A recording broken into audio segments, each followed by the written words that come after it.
ज्ञान के इस सफ़र में आप सभी का स्वागत है। तो चलिए आज हम लोग शुरू करने जा रहे हैं केंद्रीय आर्थिक सर्वेक्षण 2025-26 यानी कि इकोनॉमिक सर्वे। और इससे रिलेटेड हम लोग आज 40 प्रश्न करेंगे जो अति महत्वपूर्ण प्रश्न होंगे 72 बीपीएससी के लिए। तो चलिए शुरू करते हैं क्वेश्चन नंबर 1 से। क्वेश्चन नंबर 1, आर्थिक सर्वेक्षण 2025-26 के अनुसार वित्तीय वर्ष 2025-26 में भारत की वास्तविक जीडीपी विकास दर कितने प्रतिशत रहने का अनुमान लगाया गया है। यानी कि विकास दर कितने प्रतिशत रहने का अनुमान लगाया गया है 25-26 के लिए, तो है 7.4%, जो कि 2025 में कितना था, मात्र 6.5%। चलिए क्वेश्चन नंबर 2, आर्थिक सर्वेक्षण 2025-26 के अनुसार आगामी वित्तीय वर्ष 2026-27 के लिए भारत की वास्तविक जीडीपी वृद्धि दर किस सीमा में रहने का अनुमान है। यानी सीमा पूछ रहा है, तो सीमा किस सीमा में रहने का अनुमान है, 6.8 से 7.2 के बीच में रहने का अनुमान है। तो चलिए क्वेश्चन नंबर 3, भारत की मध्यम अवधि की संभावित यानी जीडीपी विकास दर पर आर्थिक सर्वेक्षण 2025-26 में कितनी आंकी गई है। यानी कि मीडियम टर्म पोटेंशियल के पूछ रहा है, तो ये कितना परसेंट है, 7%। इसका आंसर हो जाएगा बी। चलिए क्वेश्चन नंबर 4, वित्तीय वर्ष 2025-26 के अवधि यानी अप्रैल से दिसंबर 2025 के दौरान भारत की औसत खुदरा मुद्रास्फीति यानी कि सीपीआई कितने प्रतिशत रही, जो जीडीपी के श्रृंखला की शुरुआत के बाद से सबसे निचला स्तर पर है। वो कितना रहा अभी तक का सबसे निचला स्तर पे, 1.7%। तो चलिए क्वेश्चन नंबर नेक्स्ट देखते हैं हम लोग। दिसंबर 2025 में भारतीय रिजर्व बैंक आरबीआई ने वित्तीय वर्ष 2025-26 के लिए अपने मुद्रास्फीति पूर्वानुमान को 2.6% से घटाकर कितना कर दिया है, तो वो था 2%। इसका आंसर हो जाएगा सी। चलिए नेक्स्ट क्वेश्चन की ओर। क्वेश्चन नंबर 6, आर्थिक सर्वेक्षण के आंकड़े के अनुसार 16 जनवरी 2026 तक भारत का विदेशी मुद्रा भंडार यानी कि फॉरेक्स रिजर्व बढ़कर कितने बिलियन अमेरिकन डॉलर पहुंच गया है। यानी कि फॉरेक्स रिजर्व कितना है भारत के पास अभी वर्तमान में, 701.4 बिलियन यूएस डॉलर। चलिए नेक्स्ट क्वेश्चन नंबर 7, 16 जनवरी 2026 तक भारत का विदेशी मुद्रा भंडार लगभग कितने महीने के आयात के बराबर सुरक्षा प्रदान करता है। यानी कि हम लोग कितने महीने तक इस पैसे से आयात कर सकते हैं, तो वो लगभग 11 महीने तक हम लोग इस पैसे से आयात, जितनी भारत की आवश्यकता है उसके लिए आयात कर सकते हैं बाहर से। चलिए नेक्स्ट क्वेश्चन की ओर। क्वेश्चन नंबर 8, जनवरी 2026 के आंकड़ों के अनुसार भारत का विदेशी मुद्रा भंडार देश के कुल बाहरी कर्ज यानी कि एक्सटर्नल डेप्ट के कितने प्रतिशत हिस्से को कवर करता है। यानी कि लगभग 94%। कितना, 94%। यानी कि भारत का संचित विदेशी मुद्रा भंडार देश के कुल बाहरी ऋण के लगभग 94% से अधिक हिस्से के बराबर है, जो ऋण सुरक्षा की दृष्टि से बेहद मजबूत संकेत है। चलिए क्वेश्चन नंबर 9, वित्तीय वर्ष 2025-26 में सकल घरेलू उत्पाद यानी जीडीपी में निजी अंतिम उपभोक्ता व्यय यानी कि पीएफसीई की हिस्सेदारी बढ़कर कितने प्रतिशत हो गई है, जो 2011-12 के बाद उच्चतम स्तर पर है, तो लगभग 61.5%। क्या कहेगा, घरेलू मांग को गति देते हुए वित्तीय वर्ष 2025-26 में वास्तविक उपभोग में वृद्धि देखी गई है और जीडीपी में यानी कि पीएफसीई का फुल फॉर्म क्या होता है, प्राइवेट फाइनल कंजप्शन एक्सपेंडिचर की हिस्सेदारी बढ़कर लगभग 61% के लगभग हो गया है। चलिए क्वेश्चन नंबर 10 देखते हैं हम लोग। चालू वित्तीय वर्ष 2025-26 में अप्रैल से दिसंबर 2025 की अवधि के दौरान कुल सकल जीएसटी यानी कि ग्रॉस जीएसटी संग्रह कितने लाख करोड़ रुपया हो रहा है। यानी कि लगभग 17.4 लाख करोड़ रुपया। चलिए नेक्स्ट क्वेश्चन देखते हैं हम लोग। वित्तीय वर्ष 2024-25 में केंद्रीय सरकार का प्रभावी पूंजीगत व्यय यानी कि एफिशिएंसी कैपिटल एक्सपेंडिचर जीडीपी का लगभग कितना प्रतिशत रहा है, तो लगभग 40% रहा है। क्वेश्चन में क्या कर रहा है, इफेक्टिव कैपिटल एक्सपेंडिचर, तो याद रखना है 4% रहा है। चलिए नेक्स्ट क्वेश्चन, क्वेश्चन नंबर 12। वर्ष 2020 की तुलना में भारत ने अपने सामान्य सरकारी ऋण टू जीडीपी अनुपात में कितने प्रतिशत अंक की कमी दर्ज की है? तो लगभग 7.1% के अंक की कमी दर्ज की है। तो चलिए नेक्स्ट क्वेश्चन की ओर। Question number 13। दिसंबर 2025 तक अनुसूचित वाणिज्यिक बैंक का सकल एनपीए यानी कि एनपीए अनुपात घटकर कितने प्रतिशत के बहुदशकीय निम्न स्तरीय पर आ गया? यानी कि बहुदशकीय यानी कि 10 साल में सबसे कमले निचले स्तर पे आ गया है। वो कितना है? 2.2%। एनपीए नॉन परफॉर्मिंग एसेट्स बोला जाता है, जो बैंक में जो पैसा मतलब कर्ज वापस आने की संभावना कम होती है। चलिए नेक्स्ट क्वेश्चन, क्वेश्चन नंबर 14। सितंबर 2025 तक अनुसूचित वाणिज्यिक बैंकों का शुद्ध एनपीए यानी कि नेट एनपीए अनुपात घटकर किस ऐतिहासिक रिकॉर्ड की न्यूनतम स्तर पर पहुंच गया है? तो लगभग 0.5%। यानी ये पूछ रहा है नेट एनपीए, और ये क्या था? ये देखिए ग्रॉस एनपीए था। तो चलिए नेक्स्ट क्वेश्चन की ओर। Question number 15। चालू वित्तीय वर्ष 2025-26 के दौरान भारतीय शेयर बाजार में कितने लाख नए डेप्ट यानी खाते जोड़े गए जिससे कुल खातों की संख्या लगभग 21.6 करोड़ से अधिक हो गई है? तो नया कितना जुड़ा है? लगभग 235 लाख। कितना? 235 लाख। तो ऑप्शन सी करेक्ट। चलिए नेक्स्ट क्वेश्चन, क्वेश्चन नंबर 16। सितंबर 2025 में भारतीय शेयर बाजार में विशिष्ट निवेशकों यानी कि यूनिक इन्वेस्टर की संख्या ने किस ऐतिहासिक मील का पत्थर पार कर दिया है? तो लगभग 12 करोड़ 2025 में। चलिए नेक्स्ट क्वेश्चन की ओर। Question number 17। सितंबर 2025 के आंकड़े के अनुसार भारत के कुल विशिष्ट निवेशकों यानी कि यूनिक इन्वेस्टर में महिलाओं की हिस्सेदारी लगभग कितना है? यानी कि महिला की हिस्सेदारी कितना है? यानी 100% इन्वेस्ट हो रहा है, तो उसमें महिलाओं की कितना है? लगभग 25%, यानी कि 1/4।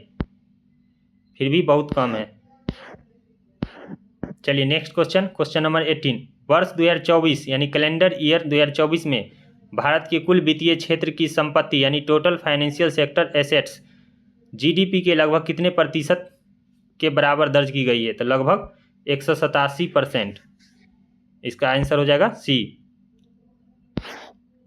चलिए नेक्स्ट क्वेश्चन, क्वेश्चन नंबर 19।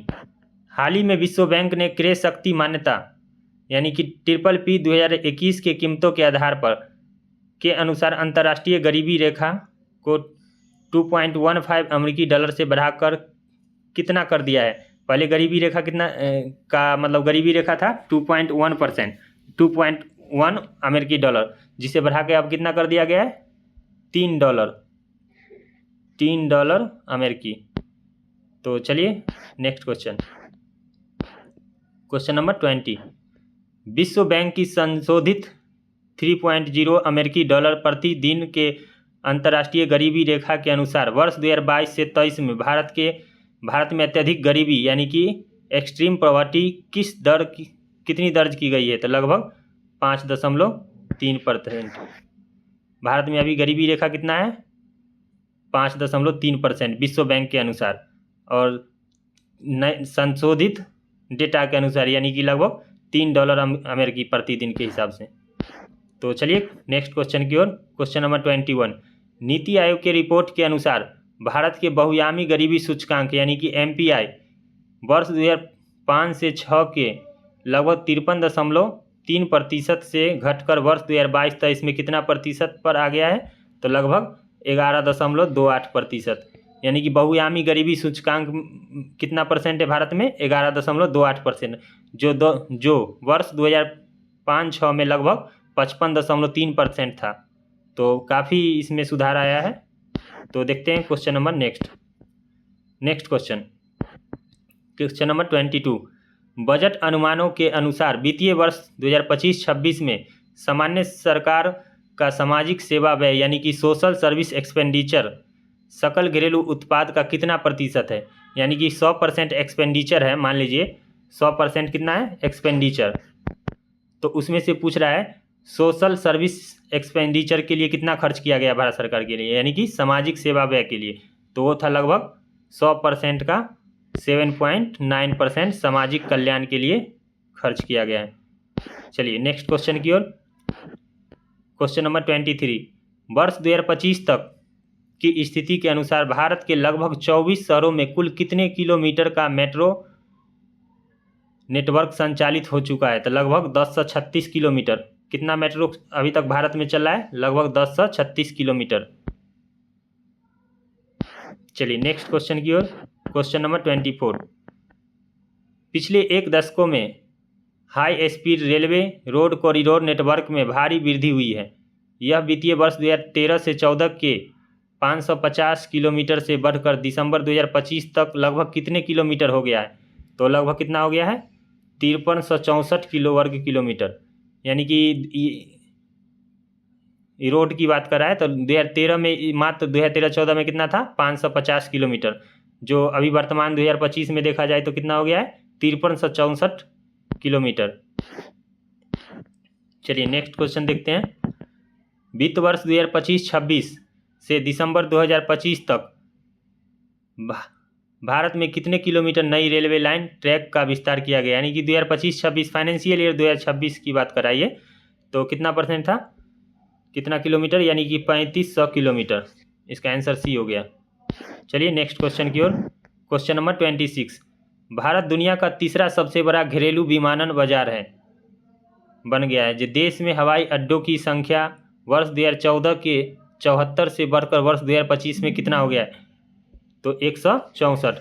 वर्ष 2014 में मात्र हवाई अड्डा कितना था इस देश में? विमानन बाजार, यानी कि विमानन बाजार की बात कर रहा है, तो लगभग 74 था। जो अभी वर्तमान में कितना है 2025 में? 164। तो चलिए देखते हैं नेक्स्ट क्वेश्चन की ओर। क्वेश्चन नंबर 27, जनवरी 2026 तक की रिपोर्ट के अनुसार असंगठित क्षेत्र के कामगारों के लिए बने ई श्रम यानी ई श्रम पोर्टल पर कुल कितने करोड़ से अधिक श्रमिकों का पंजीकृत हो गया है? तो लगभग 31 करोड़ अभी तक है। यानी कि ई श्रम पोर्टल जो है उस पर कितने पंजीकृत श्रमिक है? तो 31 करोड़ है।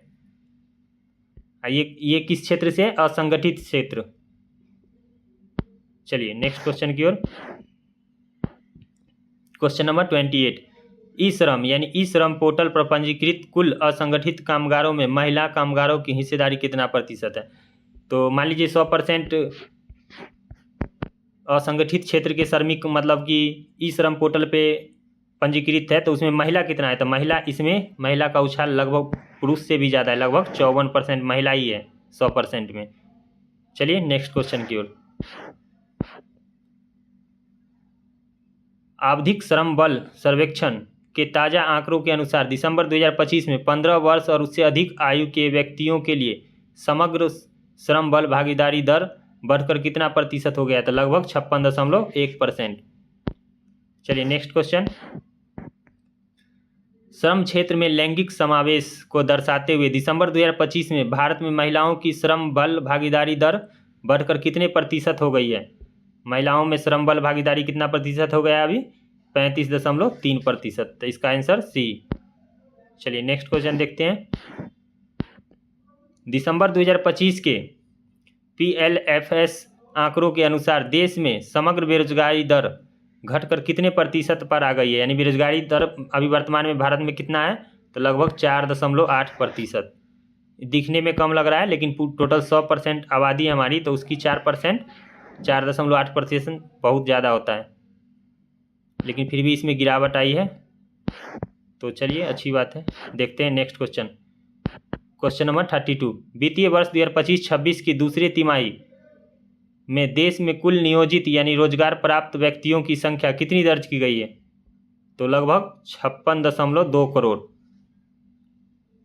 चलिए नेक्स्ट क्वेश्चन देखते हैं। क्वेश्चन नंबर 33, आर्थिक सर्वेक्षण 2025-26 के अनुसार वित्तीय वर्ष 2026 में संपूर्ण औद्योगिक क्षेत्र के कितने प्रतिशत दर से बढ़ने का अनुमान है? यानी कि इंडस्ट्रियल सेक्टर पूछ रहा है, तो कितने प्रतिशत बढ़ने का अनुमान है? इंडस्ट्रियल सेक्टर में वृद्धि है 6.2%। ओवरऑल कितना था पीछे हम देख लिए हम लोग वो। चलिए नेक्स्ट क्वेश्चन। क्वेश्चन नंबर 34, वित्तीय वर्ष 2025-26 की पहली छमाही यानी कि 6 माही पूछ रहा है में वास्तविक रूप से देश का औद्योगिक सकल मूल्य वर्धित कितने प्रतिशत की दर से बढ़ा है। इंडस्ट्रियल जीवीए पूछ रहा है कितने, यानी ग्रॉस वैल्यू एडेड। जीवीए का full form gross value added, कितने प्रतिशत, तो 7.0%। इसका आंसर सी। चलिए नेक्स्ट क्वेश्चन देखते हैं। Question number 35। चालू वित्तीय वर्ष 2025-26 की पहली और दूसरी तिमाही में भारत का विनिर्माण जीवीए यानी कि मैन्युफैक्चरिंग जीवीए यानी कि मैन्युफैक्चरिंग ग्रॉस वैल्यू एडेड क्रमशः कितने प्रतिशत रहने यानी कितने प्रतिशत बढ़ा है। तो कितने प्रतिशत बढ़ा है, 7.72% और 9.1%। चलिए next question. Question number 36। Bharat के कुल विनिर्माण मूल्य वर्धित में मध्यम एवं उच्च औद्योगिक गतिविधियों की हिस्सेदारी लगभग कितने प्रतिशत, यानी कि टोटल मैन्युफैक्चरिंग वैल्यू एडेड है उसमें मीडियम और हाई टेक्नोलॉजी का कितना है, तो कितना है, लगभग 46.3%। मीडियम और हाई पूछ रहा है। चलिए नेक्स्ट क्वेश्चन 37। वित्तीय वर्ष 2024-25 में भारत के कोयला उद्योग ने ऐतिहासिक स्तर छूते हुए कुल कितने बिलियन टन कोयले का उत्पादन किया है, यानी कि वित्तीय वर्ष 2024-25 की बात कर रहा है तो उस समय कितना कोयला उत्पादन हुआ था, तो कितना हुआ था 10,047 मेट्रिक टन, 10,047 मेट्रिक टन। इसका आंसर सी। चलिए नेक्स्ट क्वेश्चन देखते हैं। Question number 38।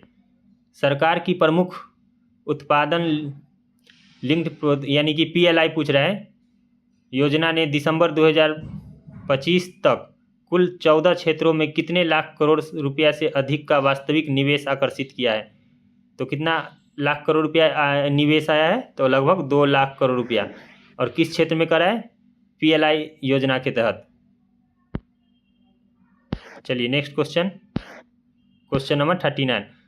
औद्योगिक उत्पादन सूचकांक यानी आईपीपी में 8 कोर उद्योग औद्योगिक प्रदर्शन के अग्रणीय संकेतक यानी कि आईपी में इन 8 कोर उद्योगों का कुल भ्रांश कितना प्रतिशत, यानी कि जो टोटल 8 कोर उद्योग है उसमें उसका भ्रांश कितना है, यानी हिस्सेदारी कितना है, लगभग 40.2 यानी कि वेटेज होता है इसका मतलब मैन, तो 40.27% हो गया। चलिए नेक्स्ट क्वेश्चन। Question number 40।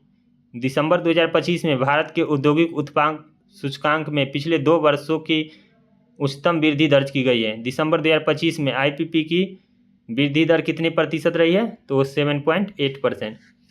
तो चलिए हमारा क्वेश्चन अब यहीं पे समाप्त हुआ। मिलते हैं नेक्स्ट वीडियो में, तब तक के लिए धन्यवाद।